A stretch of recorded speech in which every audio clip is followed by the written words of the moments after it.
ને સમર્થન આપે છે, જેના પેટમાં ખેડૂતોએ ઉત્પન્ન કરેલો એક અન્નનો દાણો પણ છે, એવા તમામ લોકોને આહવાન કરીને ગાંધીનગરમાં લઈ આવીશું અને નેપાળવાળી તો કરતા કરીશું, પણ ગાદી 100% છોડાવી દઈશું।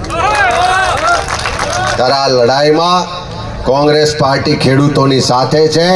હંમેશા કોંગ્રેસની નીતિ રહી છે કે કોઈ મુદ્દે રાજકારણ કરવાને બદલે, કોઈ ભાષણો કે પબ્લિસિટી કરવાને બદલે, પોતાની વાહવાહી માટે કોઈનો ભોગ લેવાને બદલે લાંબા ગાળાના આયોજન સાથે લડવું છે અને પરિણામલક્ષી લડત લડવી છે। ત્યારે સૌ સાથે મળીને આ લડત લડીએ એ વાત સાથે ઇન્દ્રનીલભાઈને, બધા જ વસરામભાઈને, આખી હિંમતભાઈથી માંડીને રમેશભાઈ, શીલુ, રમેશભાઈ, મેન ને બધી જ આખી ટીમને અભિનંદન આપું છું કે આખા ગુજરાતમાં એક નવી લડાઈ લડવા માટેની દિશા અને સંદેશ આપ સૌએ આપ્યો છે। ત્યારે બધાનો ખૂબ ખૂબ આભાર।